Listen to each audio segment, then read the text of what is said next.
Kalau pindah ke tanpa karbo, itu artinya tidak mengkonsumsi semua bahan makanan yang mengandung karbohidrat, termasuk tadi sumber karbohidrat utama nasi, roti, mie, bihun, kue tiaw dan sebagainya, dan buah dan sayur yang mengandung karbohidrat. Alpukat gitu ya? Alpukat ada karbohidratnya tapi sangat sedikit. Oh, dikit Banget. Jadi yang tinggi karbohidrat buah itu pisang, itu tinggi karbohidrat gitu ya. Jadi kalau dia tanpa karbo, biasanya dia benar-benar menghindari kandungan karbo walaupun dia sedikit gitu.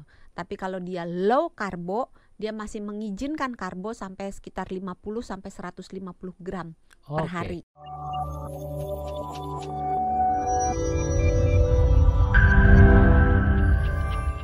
Nah, kita akan bahas soal diet. Ini diet dengan cara tanpa nasi. Ini sebenarnya baguskah atau sebenarnya beresiko? Karena seperti kita tahu nasi juga kan sebenarnya ada kandungan-kandungan yang kita butuhkan untuk beraktivitas sehari-hari. Nah, sebelum masuk ke sana Dok, kita mau kenalan dulu sama nasinya. Ini dalam nasi ini sebenarnya ada kandungan apa saja sih? Apakah ada vitaminnya atau hanya pure karbohidrat saja? Nasi itu ada proteinnya sedikit, ada lemaknya sangat sedikit, ada seratnya, ada karbohidrat, tapi memang dominannya di karbohidratnya. Satu porsi nasi itu kalau nasi yang di ayam goreng yang mangkokan ya, yang udah yang dicetak kayak gitu ya, cetakan gitu, satu biji begitu, itu kira-kira beratnya 200 graman lah, 200 sampai 215 gram. Itu satu porsi gitu karbohidratnya itu bisa mencapai 60 gram. Ini karbohidratnya. Nah, tapi terlepas dari kandungan karbohidratnya, nasi itu kalau orang Indonesia kan kreatif ya. Nasinya kan bisa saya nggak makan nasi putih tapi makan nasi kuning gitu kan, makannya nasi hijau gitu. Jadi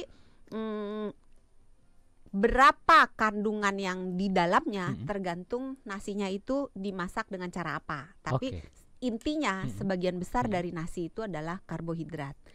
Lalu pertanyaan Hans, kalau nggak makan nasi boleh nggak? Gitu. Tanya lagi, nggak makan nasi tapi makan karbo yang lain nggak? Kentang gitu ya. Kalau nggak makan nasi tapi makan kentang, kentang bisa menjadi pilihan pengganti karbohidrat, sumber karbohidrat selain nasi. Jadi sumber karbohidrat itu bisa nasi, bisa kentang, bisa roti, bisa oatmeal, bisa ubi, bisa singkong, macam-macam gitu. Bisa jagung. Jadi yang dimaksud yang mana? Pilih dulu ya. Artinya anggaplah kita pilihlah yang nasi tapi diganti dengan karbo lain. Biasanya dengan kentang gitu, dengan ubi juga ada beberapa ganti. Ini seperti apa Dok? Kalau hanya mengganti seperti itu, sepanjang proporsinya masih itu masih dianggap sehat. Nah, yang menjadi masalah proporsi seperti apa gitu kan. Kalau proporsinya itu mengikuti anjuran dari Kementerian Kesehatan yang berlaku untuk pada umumnya orang yang tidak punya kelainan apa-apa, itu biasanya satu piring itu digambarkan dibagi dua, kiri dan kanan. Nah, bagian yang kiri dibagi 3. 2/3-nya adalah bahan makanan pokok yang biasanya isinya karbohidrat, sebagian besarnya, termasuk tadi nasi, roti, mie, bihun, kentang. Artinya ubi. Kalau ada appetizer roti juga itu termasuk ya? Termasuk karbohidrat gitu. Jadi saya nggak makan nasi tapi makan roti, sama aja itu karbohidrat gitu. Karena sebenarnya kita butuh. Jadi di dalam pola makan sehat yang berlaku untuk sebagian besar orang yang tidak punya kelainan itu umumnya terdiri dari makronutrien dan mikronutrien. Makronutrien itu adalah jumlah zat gizi yang kita butuhkan dalam jumlah besar. Itu meliputi karbohidrat, protein dan lemak baik. Kalau mikronutrien itu zat gizi yang kita butuhkan dalam jumlah yang sedikit. Itu bisa vitamin, mineral, antioksidan dan sebagainya. Nah, yang makronutrien ini perbandingannya tadi itu satu piring kalau yang berdasarkan Kementerian Kesehatan dibagi 2, sebelah kiri 2/3-nya adalah karbohidrat, 1/3-nya adalah lauk yang diterjemahkan sebagai protein. Bisa hewani, bisa nabati. Yang sebelah kanannya dibagi lagi jadi 2/3 dan 1/3. 2/3-nya adalah sayur, 1/3-nya adalah buah. Dan sebenarnya di dalam buah dan sayur juga ada kandungan karbohidratnya. Oke, jadi sebenarnya kalau nasi dihilangkan, karbohidratnya ini masih bisa dipenuhi dengan yang lain ya? Buah dan sayur. Buah dan sayur ini bisa terpenuhi. Tapi kira-kira jawab singkat dulu deh dok, apakah efektif ini kalau misalnya untuk orang-orang diet? Agak susah menjawab karena tergantung kebutuhannya apa dan tergantung di dalam tubuhnya itu ada gangguan atau kelainan tidak.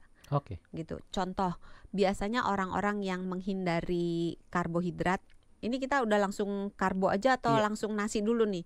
Karena kalau nasi diganti dengan kentang pada umumnya sama kan, sama-sama ya? Karbo gitu. Jadi pindah ke yang tanpa karbo. Tanpa karbo, boleh. Kalau pindah ke tanpa karbo, itu artinya tidak mengkonsumsi semua bahan makanan yang mengandung karbohidrat, termasuk tadi sumber karbohidrat utama nasi, roti, mie, bihun, kue tiaw dan sebagainya, dan buah dan sayur yang mengandung karbohidrat. Alpukat gitu ya?